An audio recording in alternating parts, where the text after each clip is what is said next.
She tried to wear a white gown to my wedding, so I rewrote the vows in front of 200 guests. Erin tried to play nice with her fiancé's mother, Diane. But Diane wasn't looking for a daughter-in-law, she was looking for competition. The first time I met Diane Caldwell, she complimented my teeth. Not my smile. My teeth. So straight. That must have cost your parents a fortune. You can always tell what kind of family someone comes from by their dental work. That was her opener. No hello. No handshake. Just a passive-aggressive dental scan. Connor swears she meant it as a compliment. I swore I felt my future tighten like a noose. Diane is the kind of woman who doesn't raise her voice, but still manages to clear a room. Every sentence is a judgment disguised as concern. Every gesture comes with an invisible string attached. She believes she's the matriarch of the Caldwell name, and that name is something to be preserved, not shared, and certainly not hyphenated. Which is why when Connor proposed to me, the first thing out of Diane's mouth wasn't congratulations. It was, did she say yes already? I've spent most of my life believing I could win people over if I just played it right. Be polite. Be patient. Smile when it stings. I thought if I showed Diane enough grace, she'd come around.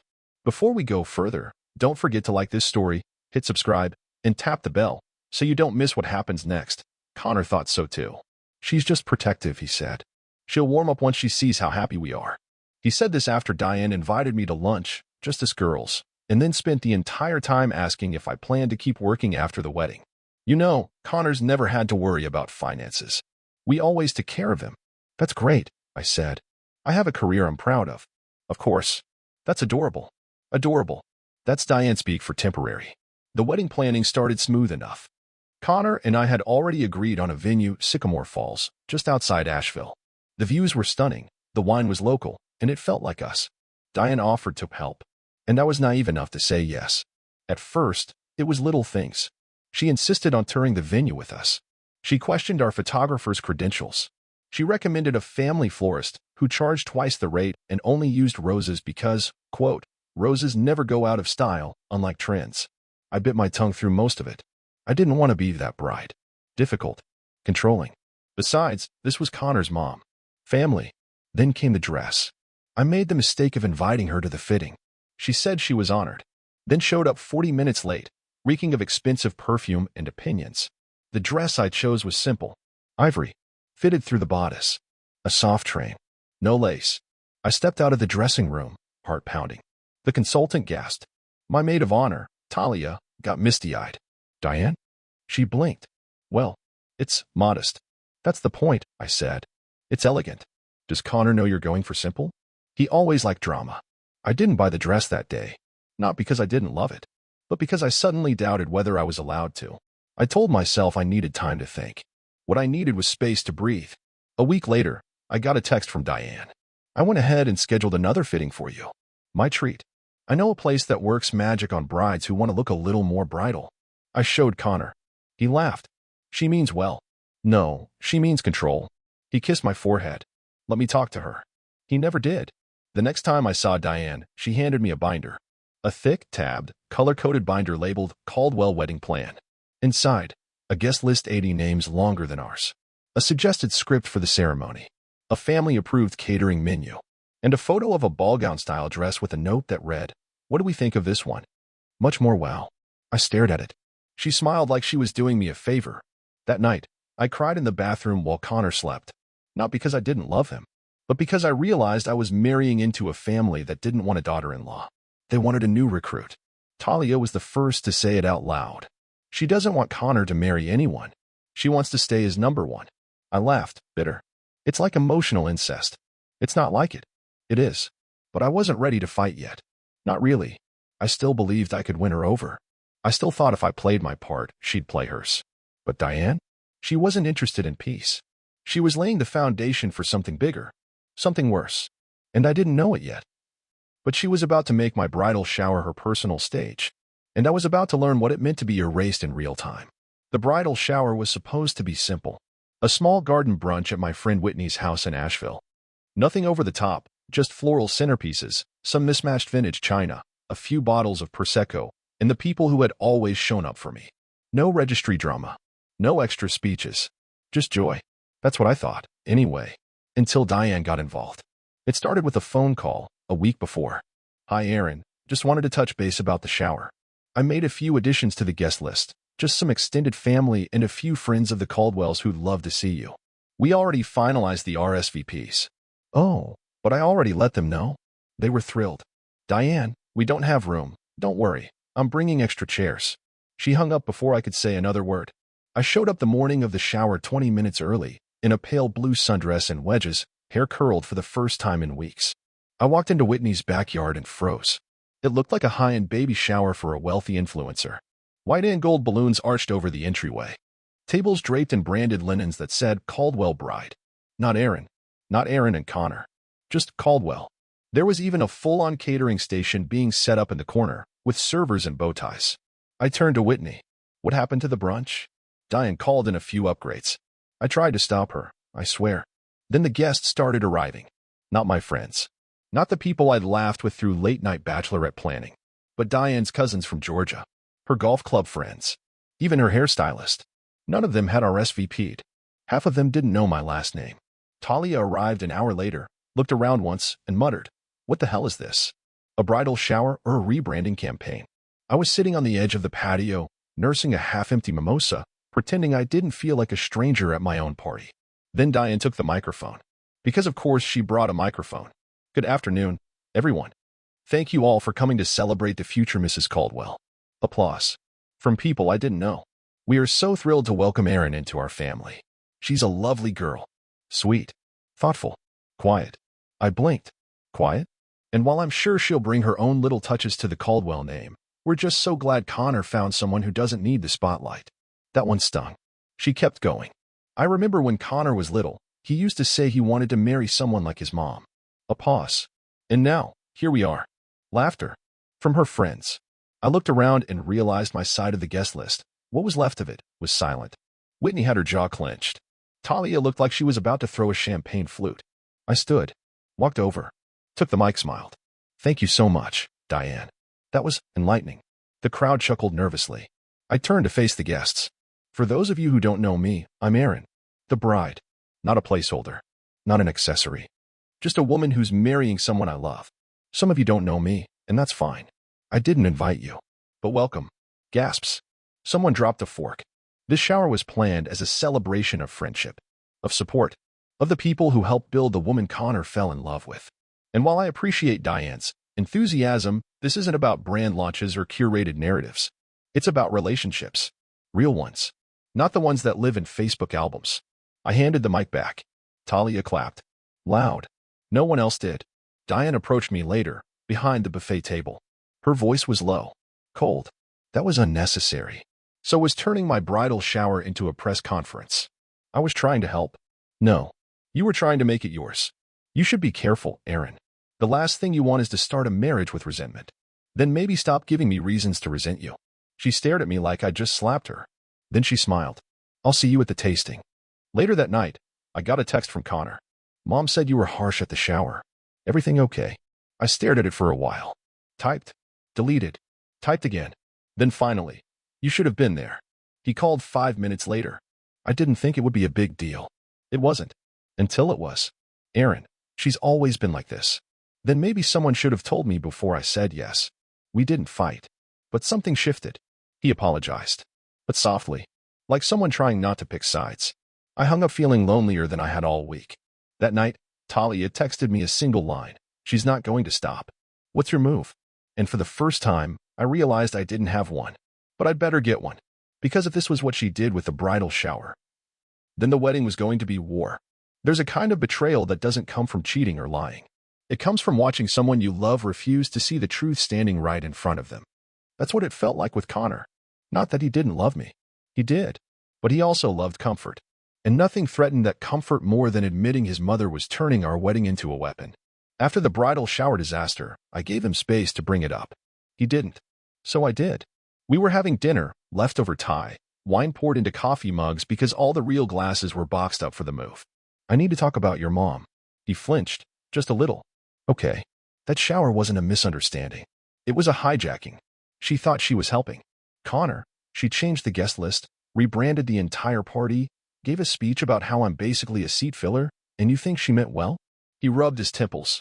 I know she's intense, Erin. I'm not blind. But she's under a lot of pressure. She's emotional. So am I. But this is how she is. She gets in her own way sometimes. This isn't in her own way. This is in our way. He didn't say anything. So I did. She didn't want me to wear the dress I loved. She's pushing vendors I never asked for. She introduced me at the shower like a freshman pledge at a sorority. Okay. I'll talk to her. You said that after the binder. After the dress sabotage. After she booked a second florist, just in case I changed my mind. Erin, when are you going to stop trying to mediate and start protecting me? The silence was brutal. He looked at me like I'd just asked him to choose between breathing and bleeding. You're asking me to confront her. I'm asking you to see what's happening. He put his fork down. She's my mom. And I'm your fiancé. Exactly. So let me handle it. No, Connor. You don't get to handle your mother like she's a dog that won't sit. You confront her or she walks all over both of us. You don't know her like I do. You're right. I know her better. That ended dinner. No yelling. Just two people realizing they weren't on the same team that night. Talia called me the next morning. You sound wrecked. I am. You ready to call it? Not yet. Then you need a backup plan. You think I need to leave him? No. But I think you need to be ready if he chooses his comfort over your dignity. I started keeping a file. Not a revenge file. Not yet. Just a log. Of comments. Incidents. Moments Connor missed or refused to acknowledge. I needed to remind myself this wasn't just in my head. The next hit came during a cake tasting. Connor couldn't come, last-minute work meeting. So it was just me, the bakery rep, and Diane. We were sampling lemon raspberry when she casually said, You know, I was thinking we could surprise Connor with a mother-son dance. Something special. We already planned the dances. Oh, but he'd love this. We used to dance to Unforgettable when he was little. It's our wedding. And I'm his mother. You wouldn't be here if it weren't for me. She said it with a smile. Like it was funny. Like it wasn't a loaded gun she just handed me across a table of buttercream swatches. That night, I told Connor. He shook his head. She's just trying to be included. She's trying to center herself. So we compromise. No, we don't compromise on boundaries. Erin, you're being dramatic. And there it was. That word. The one men use when they don't want to be the bad guy, so they turn you into the unstable one. I didn't yell. I just said, if she wears white, I'm walking. What?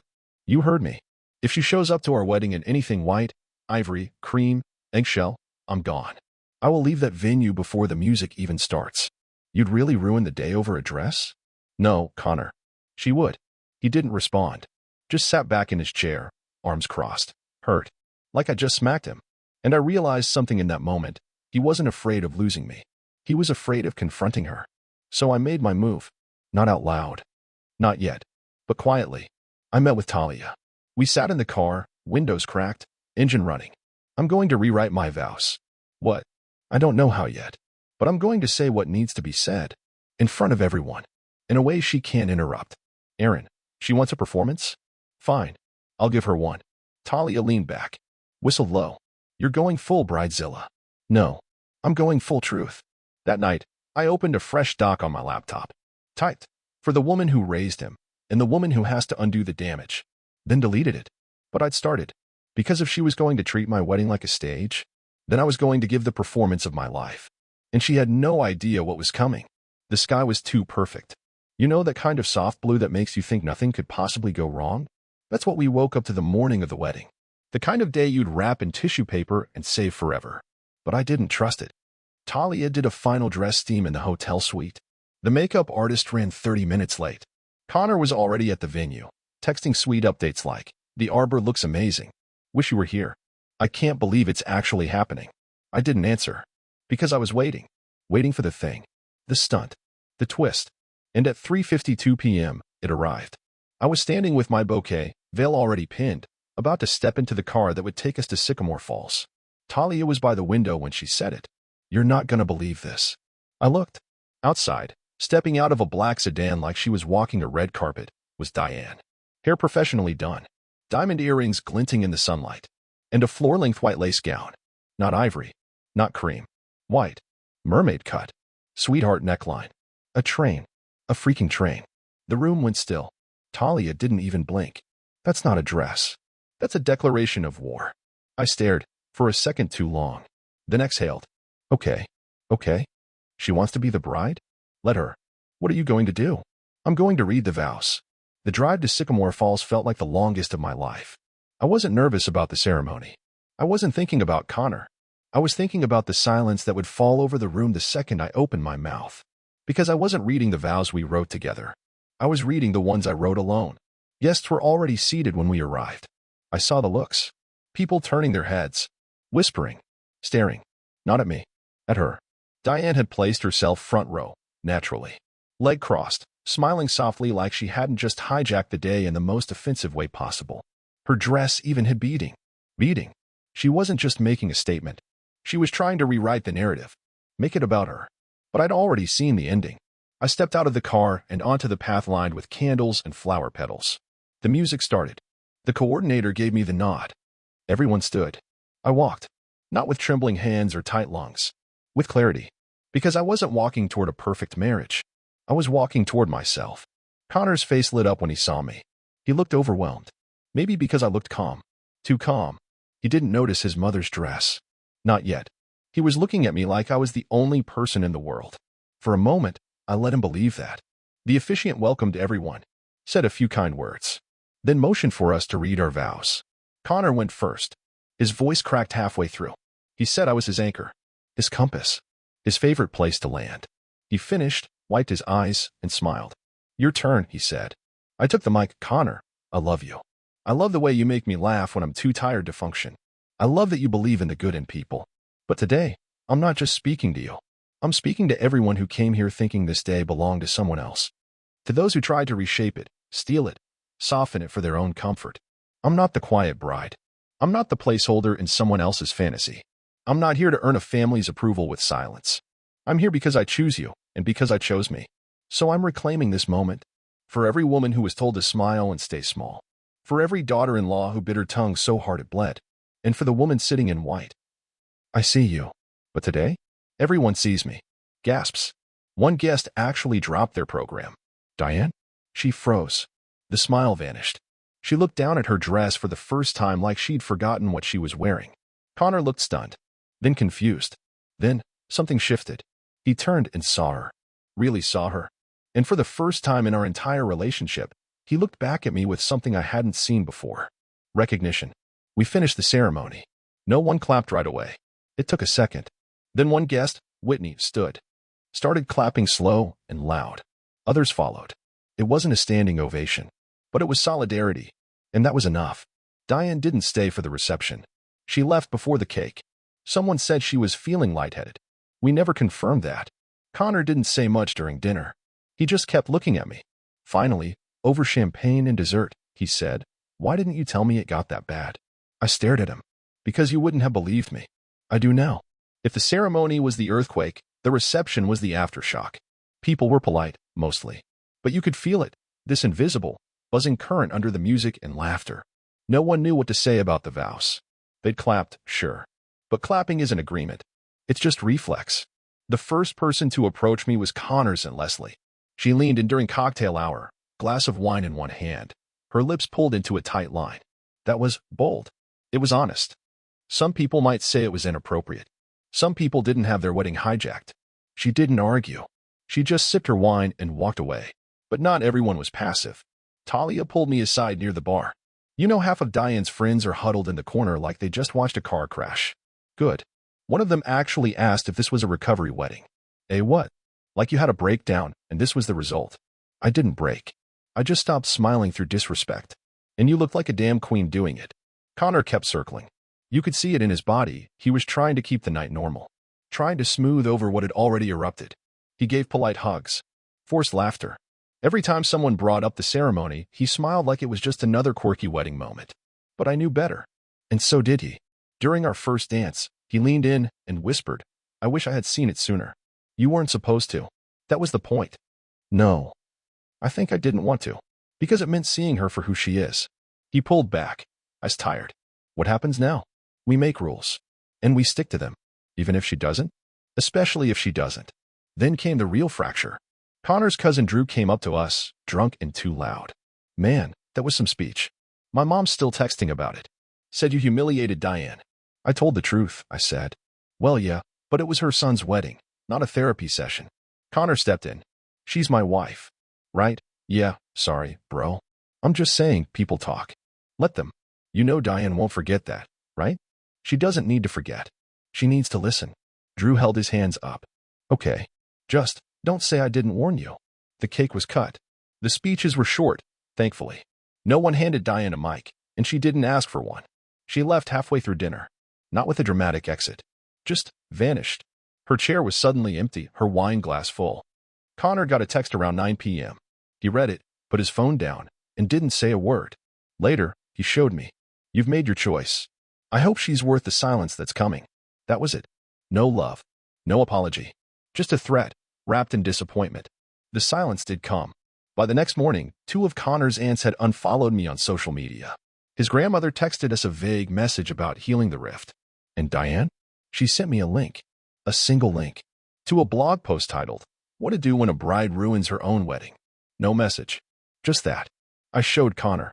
He stared at it for a long time, then blocked her. Without saying a word, we left for our honeymoon the next day. 10 days in Maine. No Wi-Fi. No drama. Just cool mornings and warm blankets and enough space to breathe. We didn't talk about the wedding much. Not because we were avoiding it. Because it was done. We'd survived the storm. And the damage? It was visible now, but it wasn't ours to fix. 3 weeks later, Diane sent Connor a handwritten letter. He didn't open it. He gave it to me instead. Inside was a 3-page monologue. Defensive. Vague. Manipulative. You embarrassed me. I've always done what I thought was best. I hope you're happy now. At the very end, I still love you. But I won't grovel. I put it back in the envelope. Didn't show Connor. He didn't ask. We sent thank you cards. To everyone. Even the ones who left early. Even the ones who muttered judgment over their shrimp cocktails. Because this wasn't about approval anymore. It was about closure. One day, Talia came over with a photo album. She'd printed pictures from the wedding. None of Diane made the cut. Just the people who danced. The ones who laughed like the air wasn't heavy. The ones who stayed. She handed me the album. This is the version that counts. And it was. It's a strange thing, how quiet the world feels after a public explosion. Our wedding became the kind of story people told in half-hushed tones. A few guests reached out, saying things like, "We had no idea what you were dealing with," or, "Honestly, that speech needed to happen." Others? Total silence. That silence became the new norm. Not cold. Not loud. Just still. Diane didn't come to Thanksgiving. She sent a decorative basket filled with dried fruit and a note that said, "Maybe next year." Christmas came, and with it a package wrapped in gold foil. Inside was a set of wine glasses and a handwritten card addressed to the Caldwells. No apology. Just a line that read, "I hope these are useful when you finally decide to host." I didn't show it to Connor.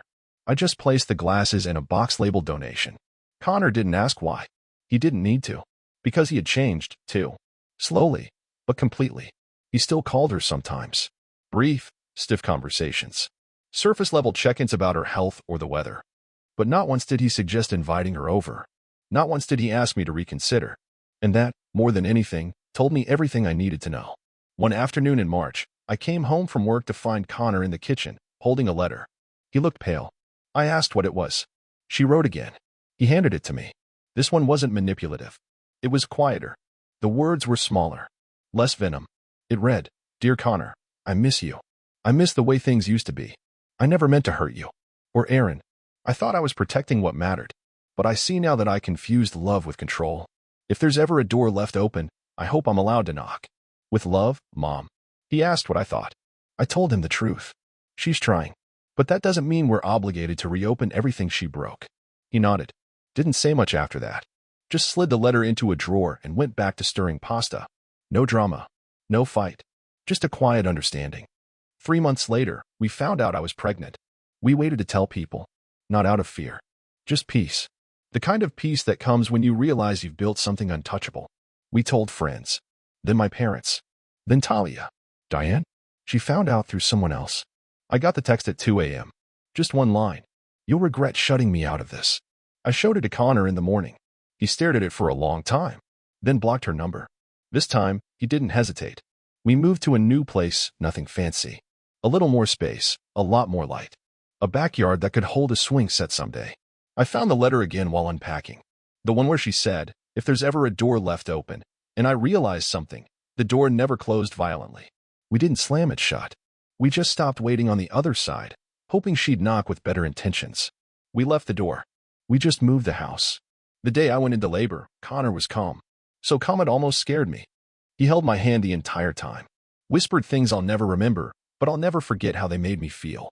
Our daughter was born just after midnight. 7 pounds, dark hair, full lungs. We named her Eliza Ray. Ray after my grandmother. Eliza because it felt soft, but strong. We didn't call Diane. We didn't send photos. We didn't write the obligatory "she's here" message. Some people said that was cruel. But we didn't shut her out of Eliza's life. She shut herself out of ours. 6 months later, she sent a gift.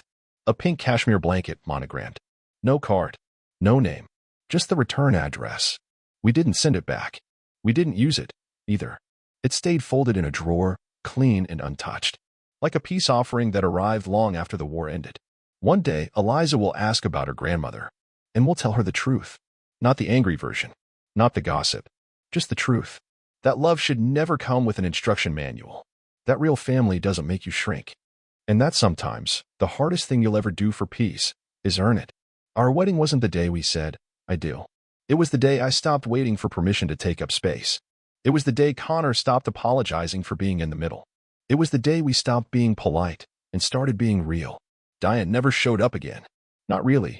Oh, she might send a card here or a gift there. But she never made it back into the center of anything. Because the center now? That belongs to us. And there's no room for someone who only loves conditionally. If this story touched you, share it with someone who needs to hear it too.